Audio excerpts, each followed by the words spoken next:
How to starve the ego.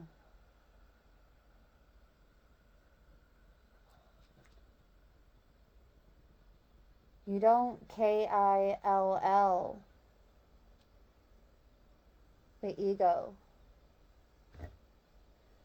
You quit feeding it.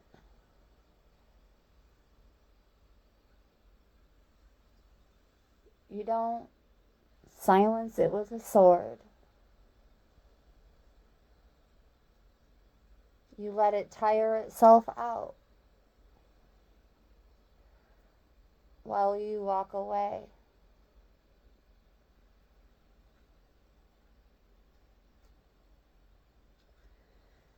The ego is not your enemy.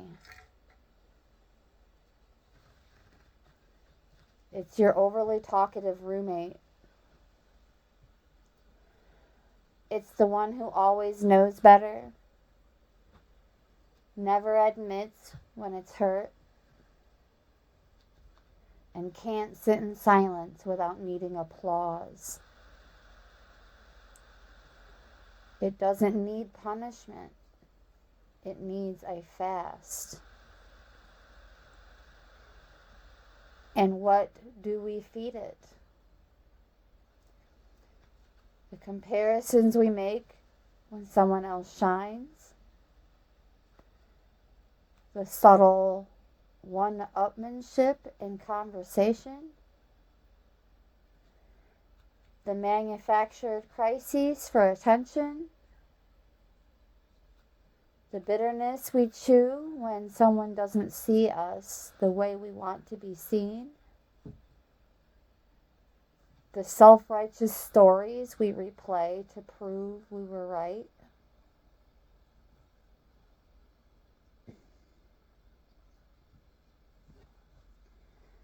Starving the ego means choosing inner stillness over outward reaction. Let the winds of gossip pass without catching your wings in it. Let others win.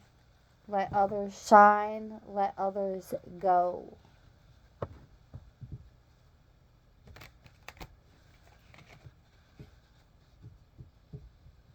Your radiance is not in their hands.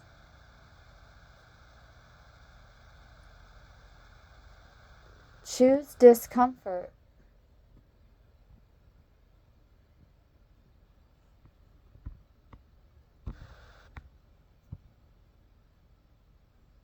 The ego feeds on comfort like a spoiled pet.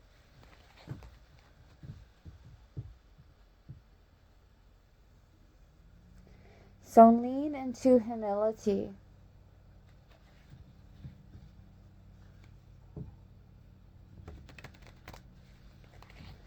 It's not punishment, it's a drought of false waters, so that only the true may flow.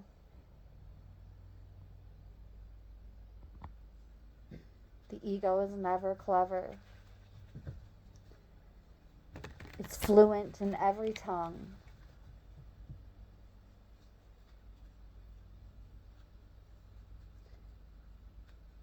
It masquerades as your voice, wears your face, steals your story. It pretends to protect you.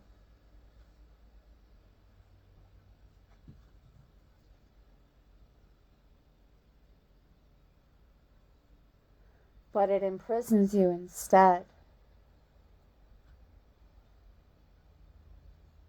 Not in chains of steel, but in the barbed wire of illusion. I'm not enough. I must prove myself. I am safer if I pretend.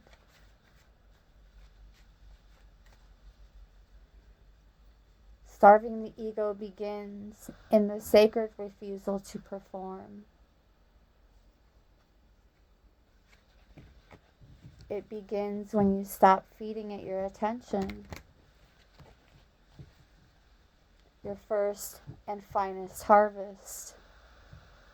It begins when you stop rehearsing imaginary conversations where you win. It begins when you stop begging to be seen through a mask you don't even like. The ego thrives on audience. So stop performing. The ego thrives on reaction. So stop flinching. The ego thrives on narrative. So stop repeating the same old script about who you are and why it's hard. We're going to use only the Kipper in this session. Let's see what else the ego thrives on.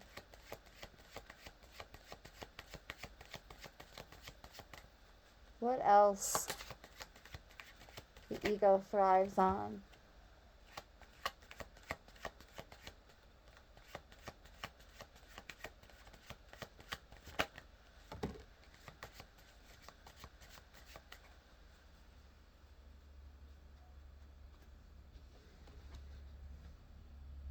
Two cards until I was guided to stop there. We have courthouse and official person. Now do keep in mind for this session, these cards are not to be taken in literal form.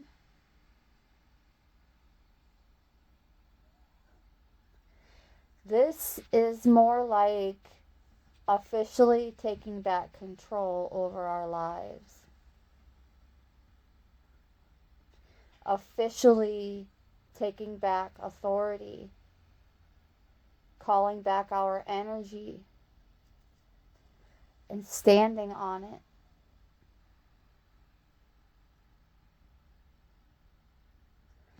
We have Master number 22 on the table. That means we ring the bell. This may be a good time to reduce the volume on your listening devices. 1, 2, 3. Ringing in that blessing of officially calling back our energy more consistently and taking back authority over our lives. Yes. Beautiful. Let's keep this going. Let the ego hunger. Let it pace in circles, demanding to be fed with praise and drama, vengeance and blame. Smile gently and offer it silence instead. Offer it prayer instead.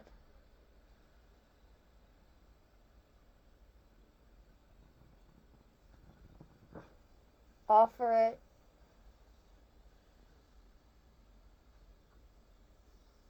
the company of stillness.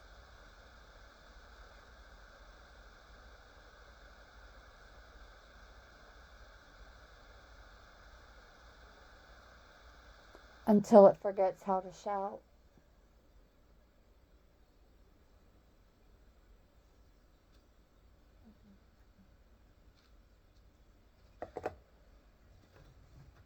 Don't fight the ego.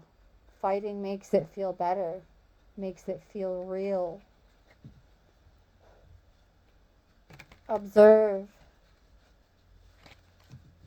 Observe it like you would a stray cat meowing outside your temple.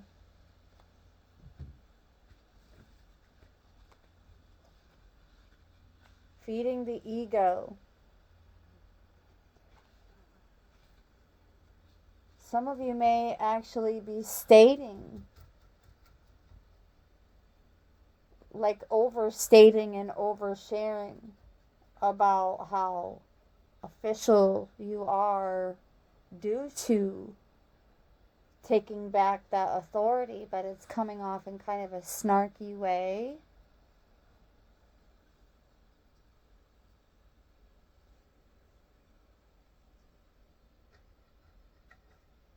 A little bit boisterous and like a grand wall reaction.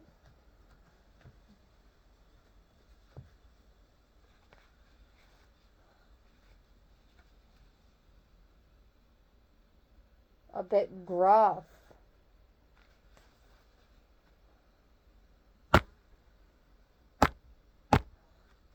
That fly is really getting to me at the moment. It's nothing but a distraction.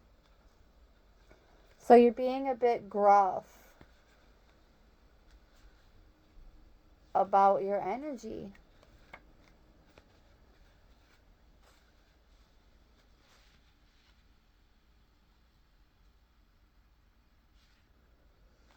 Feeling as though you're being tested.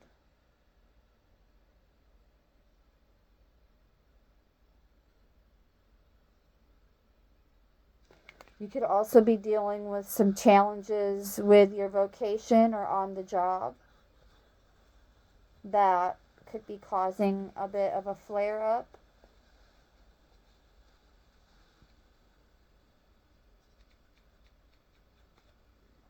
Not evil, just misplaced. Not allowed in the sacred sanctuary where spirit speaks.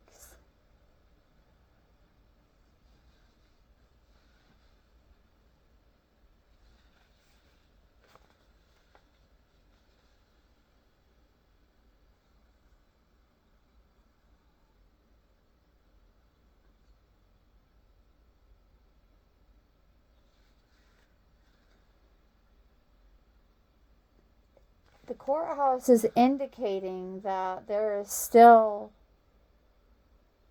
positive outcome here. But you have to be willing to budge and be willing to negotiate from time to time. Now, let's get a couple of cards on how to starve the ego. In what areas we can starve the ego. How and in what areas. 2 cards. 1.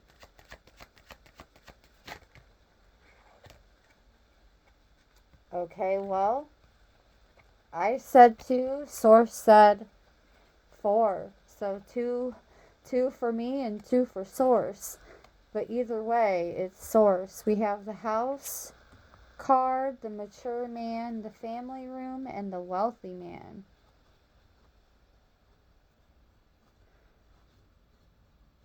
Keeping our house in order.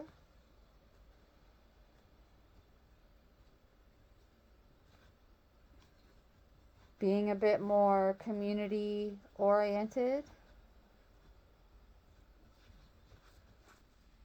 Brings in more opportunities for new connections, networking. This is like good fortune here. Not great fortune, but it's like it's definitely a card of good luck in this deck. More opportunities and possibilities. acceptance of self and others. Um, with the family room, I'm hearing being more team oriented, being more um, like socially mature and responsible.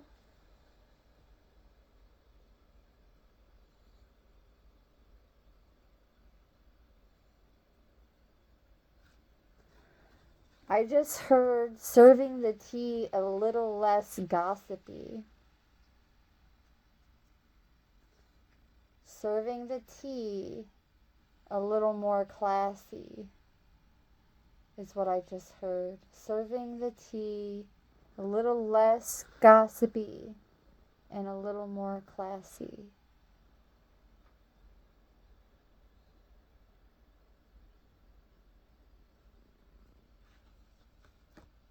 Getting that house in order. It's cleanup time. Because when you starve the ego,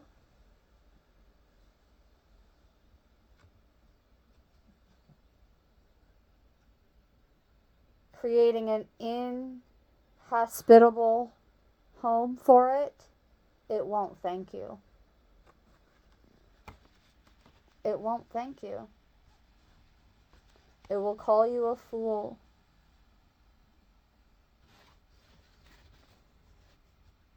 It will whisper that you're losing ground.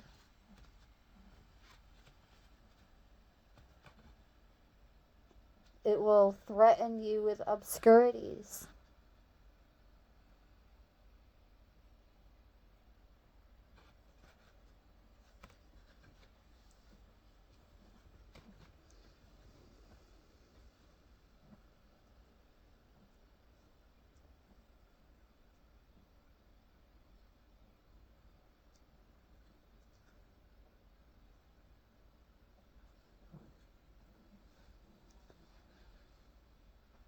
When the ego is weakened, the soul remembers how to speak.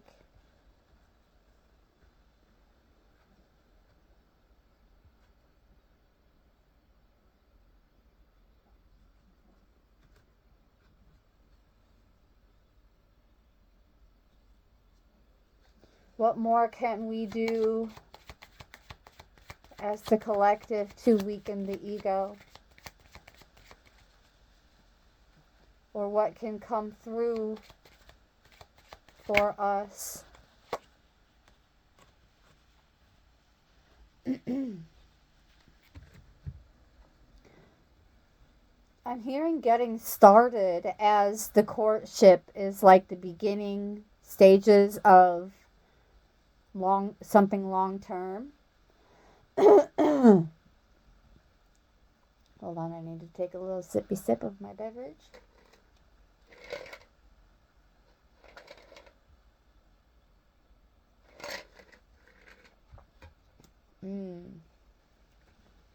Sounds like I need a refill, actually. But yes, this is the beginning of something long term and sacred.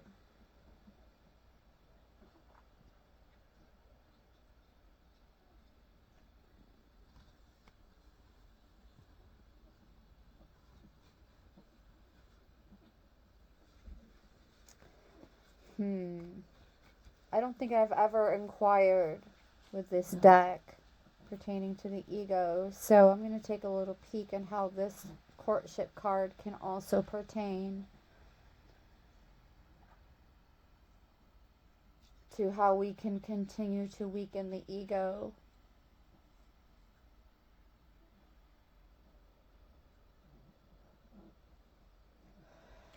Somehow we're being guided to form a better relationship with it. Like, we're being the ones called to make that proposal.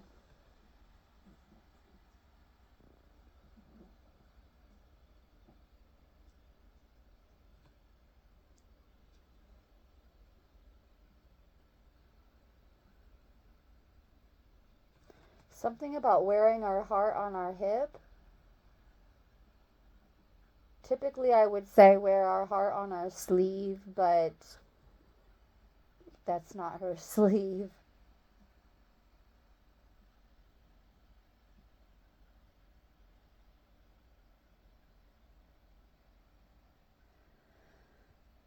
There's something more reserved about her in this image as well.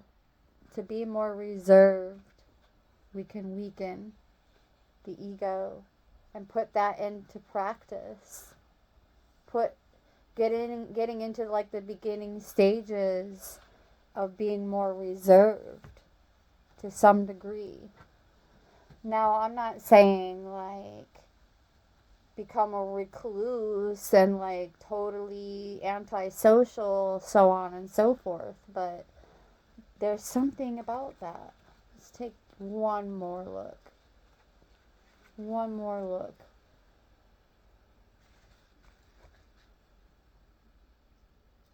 Also, there's something about getting the reins on the ego that is becoming like ultra important to you at this time as well, both publicly and privately. It's like it's just going to start coming to the collective naturally, routinely and sacredly. Okay, what is the next step that I can take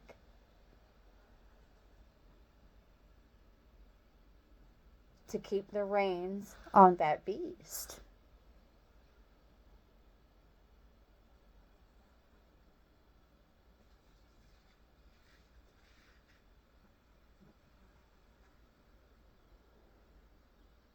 And with the mature man, that's even more indication of having more authority.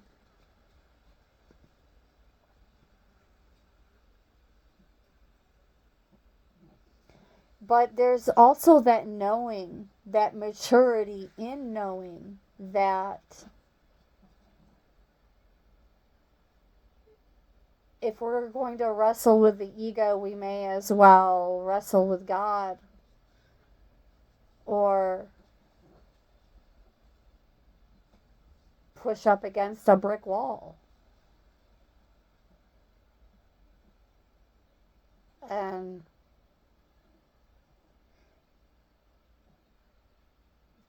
you may look like you're really putting in the work, but nothing's budging, nothing's changing, and nothing's working. All that effort and zero work done.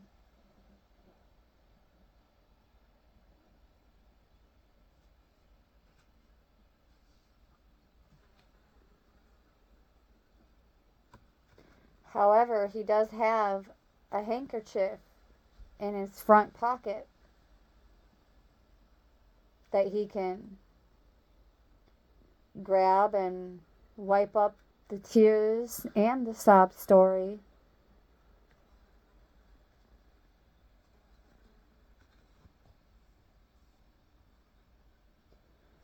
Something about with the whole public and private thing that like there's a time for this, there's a time for but there's also a place for this and a place for that. And sharing the sadder parts of the story for the most part is like something that we're meant to share more privately and intimately so that it could actually be of some impactful benefit to another by sharing that story. Otherwise, share the triumph in the testimony. Share the triumphs. There's only so many settings where sharing the sad stories over and over are truly beneficial.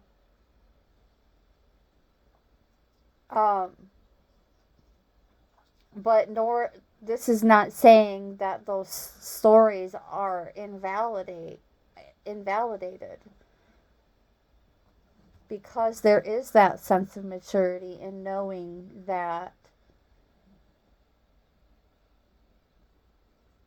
again,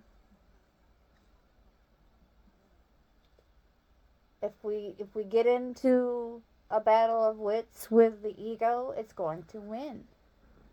It's going to catch you off guard. It's going to sucker punch you.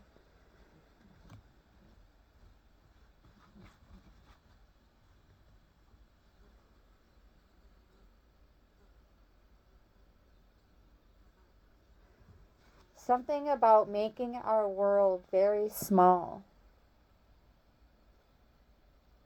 and then observing a little bit longer people, places, things, and situations. But with the family room here, there are some circumstances, issues involving the ego that can also be involved in more of a group setting. There's a time for this and for that, and a place for this and for that as well. Discerning. Discern, discern, discern.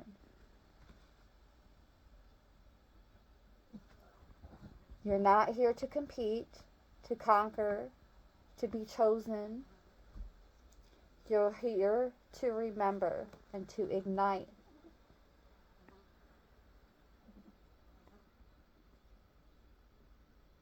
Observe, remember, integrate, and ignite. And the soul has always known the way. That higher self.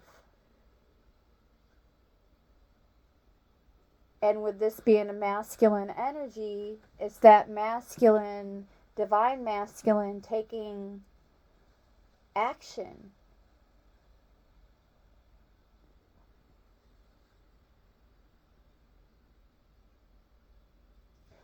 The masculine also representing the ego.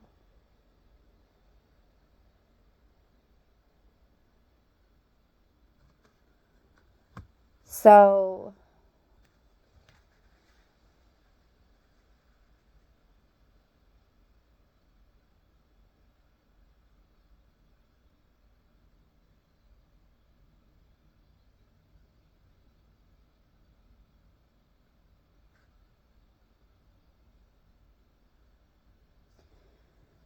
someone who has become important to you has also been of some assistance in transcending the ego. Or this is you being of assistance to yourself and others.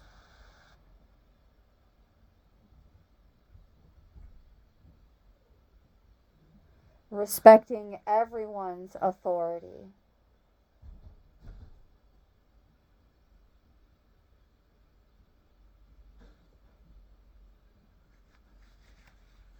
As well as your own.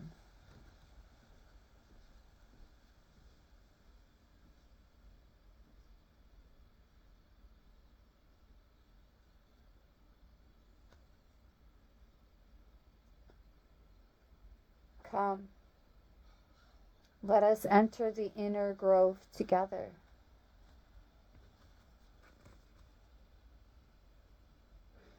A place beyond striving, beyond self-promotion, where silence is golden and the waters speak our name. This is where we feel the soul. Not through the hustle,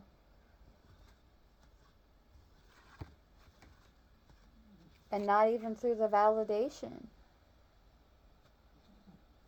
but through sacred nourishment. The house represents safety, security, and stability.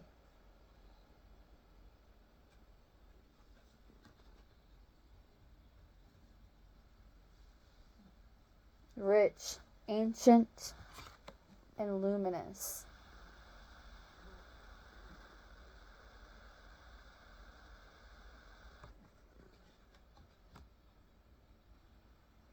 to feed the soul.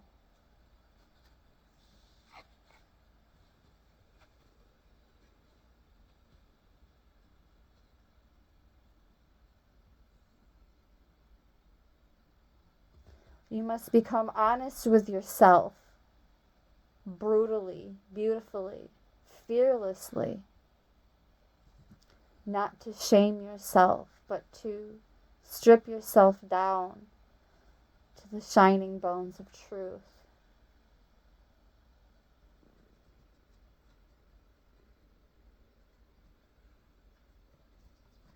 More mindful of our communication.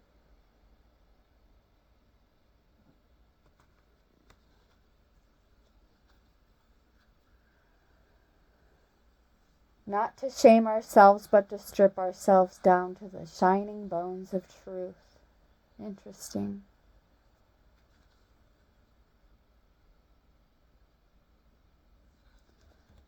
Transformation.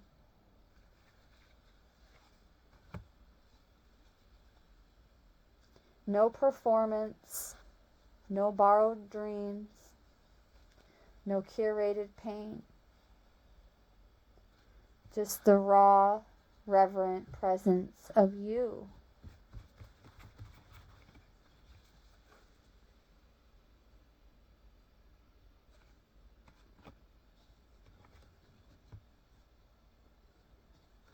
Feed the soul with awe.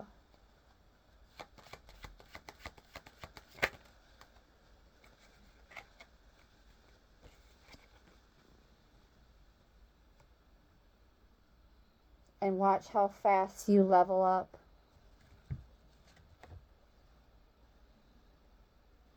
Not competing with others, but with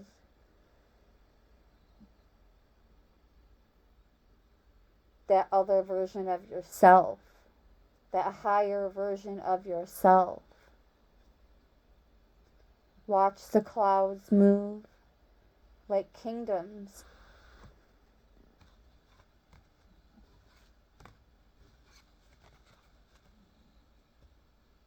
Across the sky.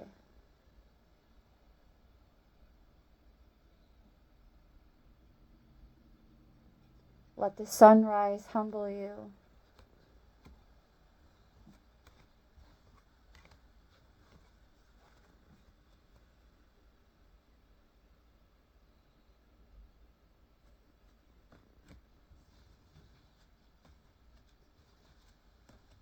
Gaze at the moon and remember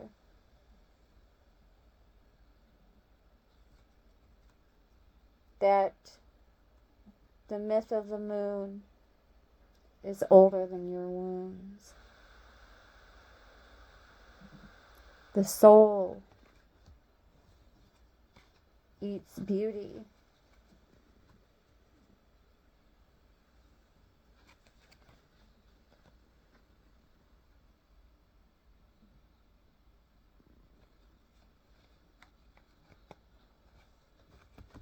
So give it color.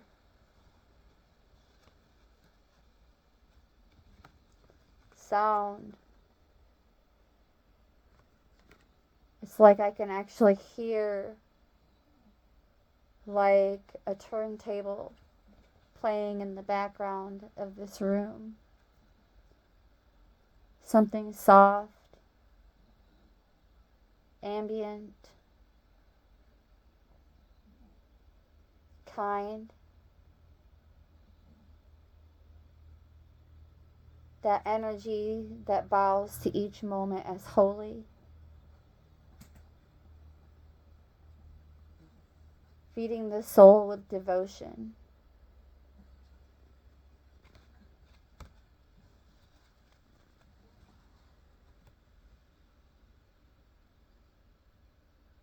Not religion, unless it awakes your fire, but with a kind of reverence that washes our hands like a ceremony. Cooking as if nourishing the gods. The tea. I just heard the tea that nourishes God. as our Creator nourishes us with that Holy Spirit fire always burning in the background.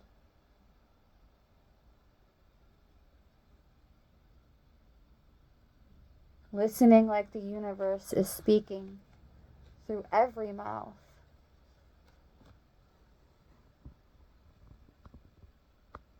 Feeding the soul with rest, not laziness, but sacred stillness.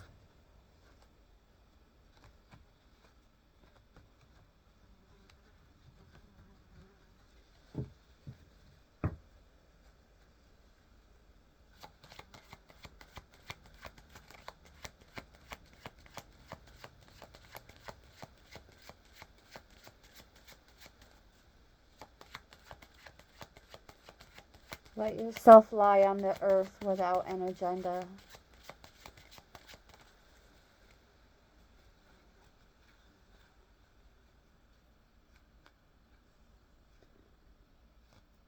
This is giving and receiving without an agenda right here, in our orbit, in our immediate environment. Right here.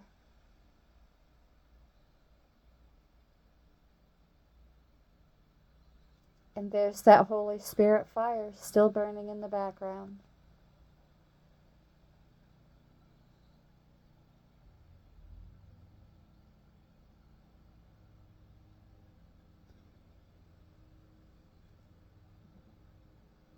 Let your heart catch up with your breath. Even fire requires oxygen to live. Fire breathes oxygen.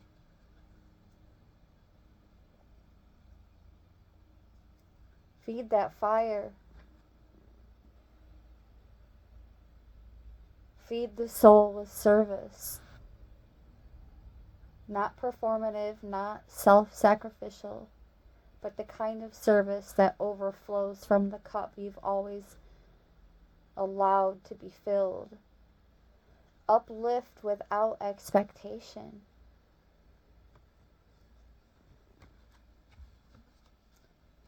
Love without ledger.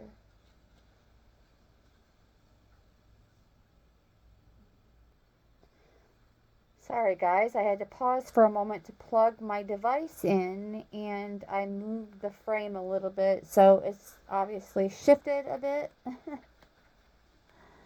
Behind the gift we have the pathway. More transformation.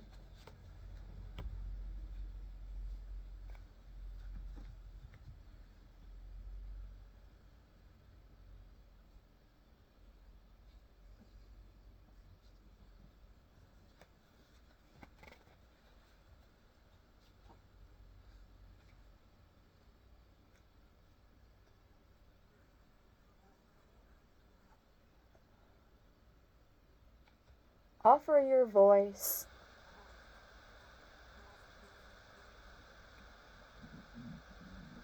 Your hands, your presence. Because you can, because you must. Because the soul is a giver. The soul's path. The soul is a giver, not a taker. Feed it with truth. Live it, even if it costs you that applause. The soul feasts when you are congruent with that transformation. When your walk matches your whisper.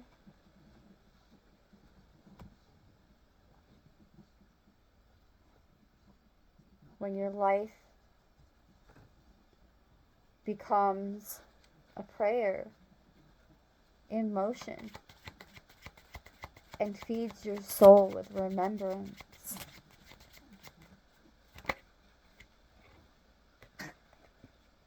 Remember who you were before this, before the mask.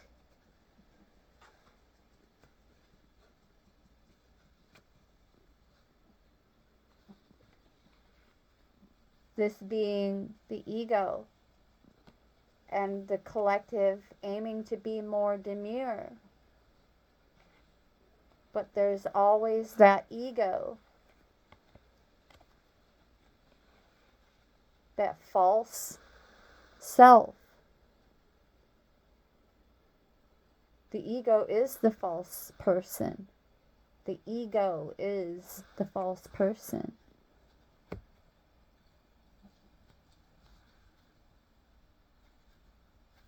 Lovers.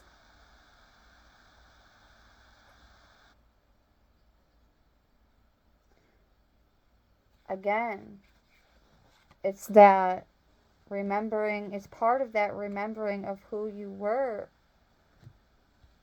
before the sub-programming.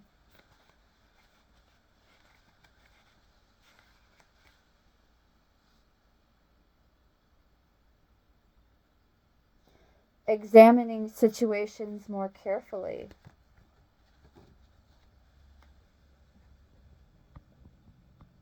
Remember what called you here.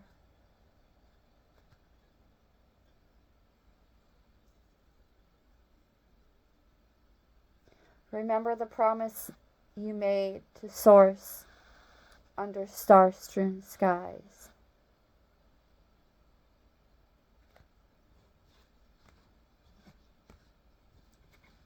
Your birthright.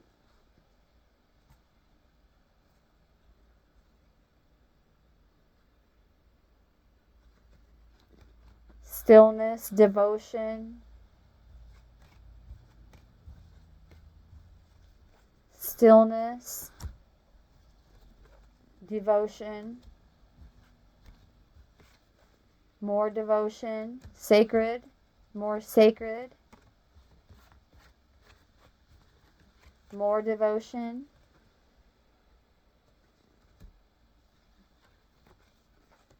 eye to eye, giving without expectation, but also being in that season of receiving.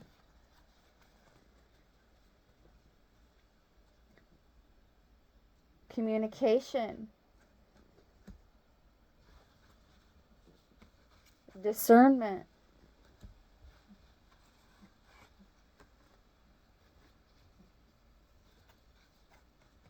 Safety, security.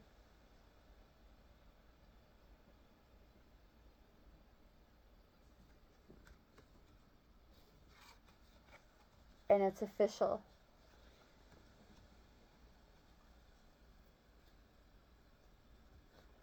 You're not here to be admired. You're here to become real. Official. That's what this card means. But in the beginning, when this card came off, it was also it was as though the collective was coming off as a bit gruff.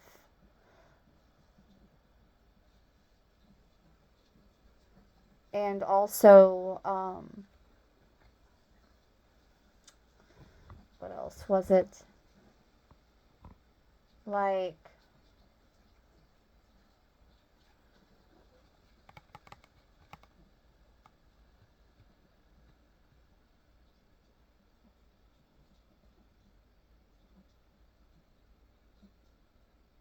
it doesn't matter. I don't remember what I said earlier. It doesn't matter. But it was something.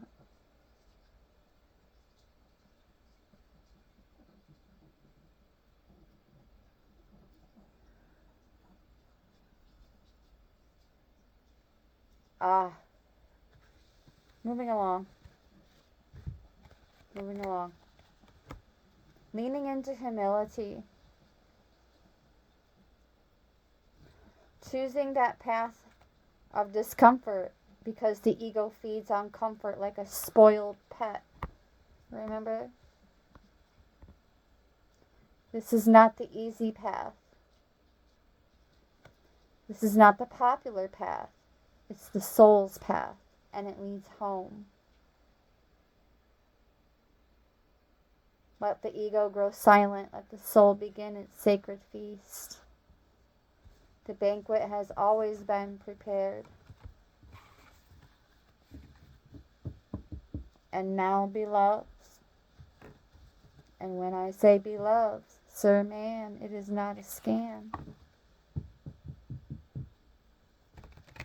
So are you. And that is the message. Thank you so very much for tuning in. Whenever you tune in, from wherever you tune in, Multiversal Soul Familia, with much gratitude and appreciation from my heart chakra to yours. Brightest of blessings.